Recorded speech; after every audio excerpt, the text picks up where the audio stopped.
Hey everybody, it's Stove Talk with Matt. To understand how the latest outdoor wood boilers for underfloor heating, how they're made, how they take the heat from the wood and get them into the house, pretty interesting, and we can definitely learn something along the way. So this is called Crown Royal Stoves Model 7400E, but understanding how these stoves work and see if we can learn something. I have to go to about this timestamp here. You won't be able to hear anything said, but I've watched the video. I can walk you through it. Let me take the sound and turn it off. This is the internal firebox being put together. These holes, there's not a whole lot of details. This is just some farmer that is getting this set up on his property. And he takes a brief tour of the factory in Minnesota where these are made. So I have to, they don't tell you. Most of it is not about the inner workings. We're just trying to put the pieces together ourselves. To me, these holes at the bottom would be for primary air. This is a very, very large firebox. You almost could, walk into or crawl into. Primary air at the bottom through the holes. Okay, you can see the holes. These are not, I don't know why this is painted on the back. It's nothing. Primary air holes. It's almost like you'd think they probably got this idea literally from crematoriums, how they cremate bodies. It's a downdraft. You'll see the smoke and gases. You pile this up with, I don't know, like 30 pieces of oak, or you could fill the whole thing, I guess, and you're good for at least 24 hours or more. I don't have a real strong understanding of how these work. This is the latest model. Then it downdrafts through this slit here. Let me play this, see how far we can go here. There we go. It downdrafts. It's injected with primary air. Once it gets through this, there's other better pictures of it coming up. A fan is pulling all of this through. There's no natural draft. There's no way it would downdraft without the fan. And the guy he asked during the tour, what is that, a stone? And the guy said, no, it's a special type of refractory cement. I believe it's just calcium Ca cement. It's hard to find. It's not at Home Depot or anything. Calcium alumina. There's a lot of calcium silica aluminum and C whatever. The real refractory is just Ca, calcium alumina, and it's not sold in too many places. So it's all primary air coming in, probably in a way because the metal probably preheated to a degree. Let me just play this. Again, these fireboxes are just massive. Are you supposed to pile it up with 50 pieces of wood? I don't know. I don't think so. I mean, they do a lighting, which just for the initial lighting. They don't put that much wood in, but here's the animation. I'll keep it on a loop for you. Keep going back. It'll go to this one's a little bit better to see. Let me pause it and I'll show you what each element is. Okay. This is the front. You should be able to see my cursor right in this program. Primary air. This is the gigantic firebox you could walk into. Primary air comes in here. It's probably preheated in a space between the metal of the firebox and there's probably a 2 or 3 inch gap in another piece of metal. The secondary air definitely is preheated. I guess the primary air it probably doesn't. Well, these things are really, really good gasifiers. I don't want to say it doesn't make a difference. Primary air comes in the holes. Huge firebox. Eventually, the gases flame and smoke is pulled down through that refractory slit of where it is.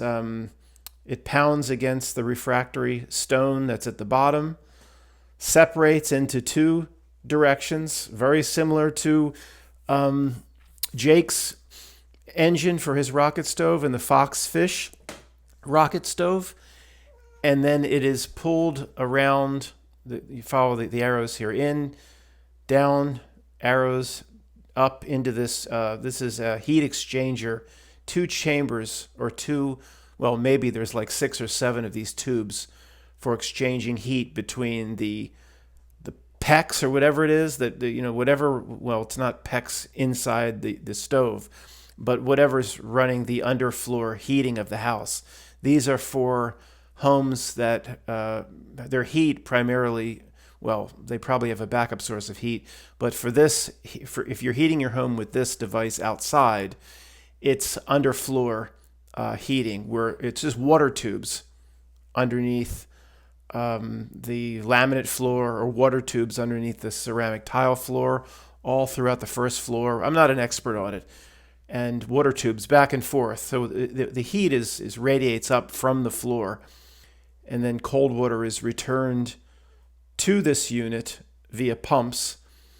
Of course, then it goes through these. You'll see these chambers in a minute.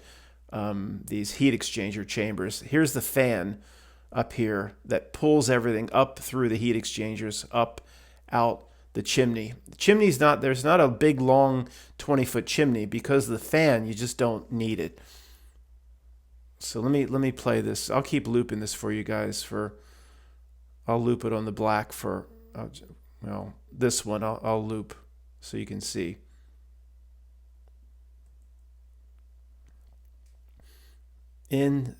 Through the circles, into the firebox, sucked down, and then up through the tubes, which I'll show you in a second. Everything's sucked down because the fan through that refractory slit. And he did say, people would say, well, let me go back. Don't you have to, like, if you have a bunch of logs and ash sitting on top of that, don't you have to move, poke it around? He said, no, for this model, you just let it. I guess you don't want to pack it too much over that slit, but if you get your logs set up and they're just laying on top of each other in the right way, you're good for 24 hours. You don't keep poking at it. You don't have to keep clearing that ash slit. Ash will drop, things will drop down, and then he said it's hit with a secondary air injection at the bottom, which I'll show you, that is likely very much preheated by circulating between this metal would get to, inside the firebox, this metal would get to over 1,000 degrees. So any air pulled between this metal and the wall that's a few inches away, in that space, that crawl space, is going to be preheated. That's how they must get their preheated air to the secondary chamber at the bottom of the slit. Let me just move forward now. I guess I showed you. Oh, this is the construction of that refractory slit that leads to the bottom. Just different, showing you all the different pieces of refractory they use when it's built. There's the top slit. So the wood would be piled up here. How many ever pieces they use? A lot. Sucked down through here, slams against the bottom. People like Jake and Fox Fish Rocket Stoves do this in the opposite. Goes up through the slit, slams against the top for their turbulence, and funnels to the left and right. Here, down funnels to the left and the right. I'll show you. Is pulled up out this way, and then around the sides and up the back. The heat exchanger would be back here with the water tubes. It's the Fox Fish Rocket Stove in reverse. I don't know if, I'm not taking anything away from Fox Fish. Maybe, I don't know where he got his design from, but maybe they stole it from Fox Fish. Probably not, but okay. I'm not saying he stole it or anything. It doesn't matter. Who cares? That's why we're watching this, to steal ideas. So there you go. Slams down. Looks like Jake's. Looks like yours, doesn't it? Slams, pulls it. There's a fan again pulling everything through. I'm going to start to look at designing stoves, guys, with a fan. I know this is blasphemy to many of you or us, and for me, but you know what? And we need to talk about it. There's a lot of, maybe at the end here, why we should start. I know a power outage. No, we need to talk about it. Trust me. This absolutely does not. None of these new systems, these boilers, do not work with a power outage or electricity outage. These people must have a generator that would kick on right away. The system does not work without the 1/3 horsepower or more fan. So There's the slit. You can barely see a little light there. Slams, is pulled through hard, slams down. I'll show you the flame in a second. Turbulence is created here. It's also a superheated zone. When you push flame through with turbulence through a small area of reflective refractory. This zone would easily be, I don't know, 1,500 degrees, 1,600 degrees. It's going to burn up all the smoke and gases in this zone before they funnel around the sides up through the heat exchanger to exchange their heat with the cold water coming in that will eventually become hot water that will be the underfloor of the house under the tile and the laminate. There it is.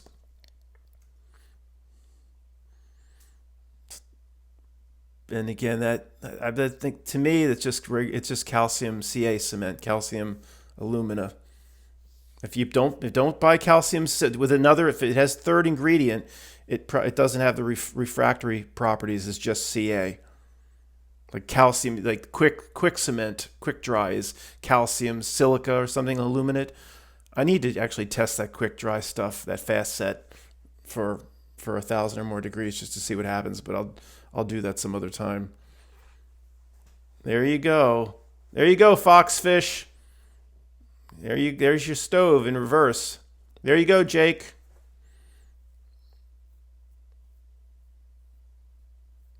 Interesting. Now look, I mean, there's so much force because this fan. Let's talk about fans at the end. And it's pulled. What is that? I guess that, what is it? A little door that they have, a little viewing window. I guess. I don't know. But this is the factory where they build the things. See all the models in the back. Maybe just to show people at the factory. They put a little ceramic glass door so people can see. I don't know. This is in Minnesota. There's the heat exchangers. Here's the fan on the left, but he just opened that door. Let me go back before you. There you go. Let me go back. Okay, there's the fan. The heat exchangers in that chamber behind. Opens that up. It will not draft one bit without that fan. And doesn't even have a chimney on it longer than 3 or 4 feet. And those things, they look like pistons when they kind of go up and down. There you go, like a engine of a car. He says there's the fan in the back there, to create turbulence, he says, but where the water tubes are, or how the water is flowing past that to heat up, I don't know. I'm just trying to get ideas for our type of tests. I'm not going to ever have a under floor water heater system in this house. Let me see if there's anything else. I'll just skip ahead. Oh, this is where he has a lever back there. He's doing it manually, where ash will fall down into ash clean out. He said you don't have to clean it out. There it is. Only, I don't know, the other guy said only like once a week. And the temperatures are so high, you don't get much ash. There's rocket stove people like, I don't get any ash. That's total bullshit. All wood will produce some ash, even if it's burned inside a nuclear reactor. You can't get there always will be some ash, especially depending on what type of wood you use and the moisture content of the wood.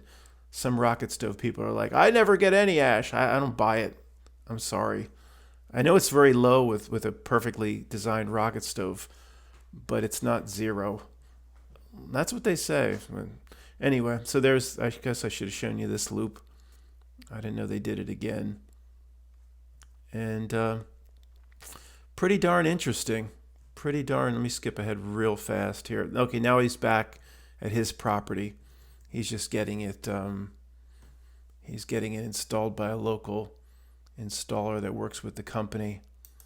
Skipping ahead a lot. Let me see where they light it.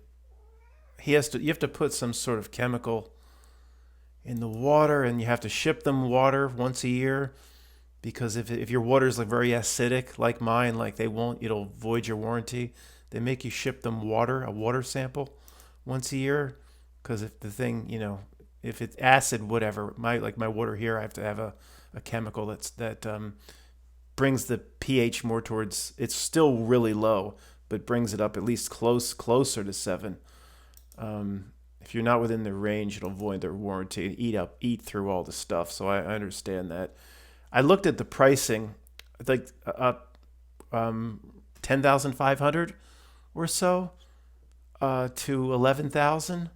I don't know if that includes installation. Probably not. That's probably just the unit itself, and your local dealer would install it. It's probably going to be another 1,000. Probably like 12,000 for something like this. And if it would pay for itself if as heating costs just go up and up and up. If you have your own source of wood, like you have like 100 trees on your property or something like that. There's a part where he lights it. Hold on, guys. I'm probably not going to find it. I'm glad he stressed it. He should have stressed it in the beginning, though. But it smokes like crazy, and I knew smoke would go away. And did he light it?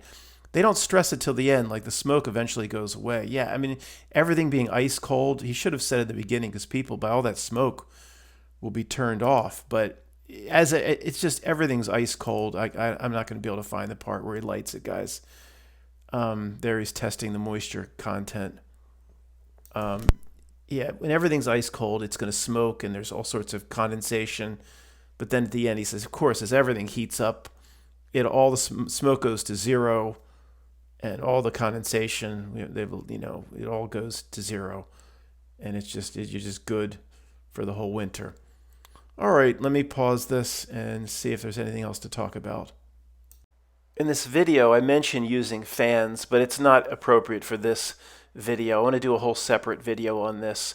And when these chimney fans for people who have fireplaces where a little bit of smoke comes in the living room and they don't like it, and their lintel's too high, or it was built too open, because American fireplace design is absolutely horrible and abysmal and a complete waste. So people, they can be up to $2,000, $2,500 for chimney fans. And the one in the middle and the one on the right, more middle of the road, $1,000. Yeah, that's what they cost, because potentially 500 or 600 degree temperatures are passing through them. Now, what's funny, I'm going to do a whole video on this, guys. And well, Matt, what do you mean using fans? I mean using fans like not this, duct fans, cheap duct fans, but because we design masonry heaters, the down the line temperature may only be 150 to 200 degrees if it's down the line long enough. And the regular cheap fans, like a duct fan, may actually work, maybe, if you can get it to be smoke-free in the firebox, and then get your temperatures down to 200 or less all the way down the end of the line. Might be able to use some cheap duct fans. Of course, we need to talk about, what if the electric goes out? There's so many ways to, the old days, all you had, guys, were these generators, and there's so many quick little power packs now where you could keep your fan going even if the electric went out. Keep your stove going. There's these little power cells. They just didn't have that 10 years ago. It opens up a whole range of possibilities. One funny thing, though, just to end this, I'll do a whole video on these fans, guys. The people on the left, I've never seen usually when I look at these, they're like $1,000, $800, $2,000. The one on the left is $38, and you have people complaining about it. They have no idea that this is just some piece of shit from some Chinese assembly line that you just I guess if it works for $38 and you rest it on top of your chimney outside, it will help draw some smoke up. Most fireplaces, you don't need much. It's usually when anybody's fireplace is raging, it'll draft just fine. It's when it goes to coals and the bricks get cold, or it's on the outside of the house and the bricks get real cold, the draft stops. That's when it starts to kind of smoke back into people's living rooms. So anything helps. But these things can be up to over $2,000. People complaining about the $38. One guy said, "There's no way for it to clamp down. It's going to blow away up here." It's a piece of shit for $38. You go into a car dealership here, but we have a new car here. How much is it? $1,100 for brand new. It's gonna be shit. I mean, oh my god. Anyway, it's some of these comments. It was funny. I'll do a whole video on these fans sometimes, guys. How we can use them, kind of like they're being used in the boiler, the outdoor boiler stoves, but for our own masonry stoves. And I know that's sacrilegious, and I don't know. Why not? Well, I'm going to take a look into it. Why not?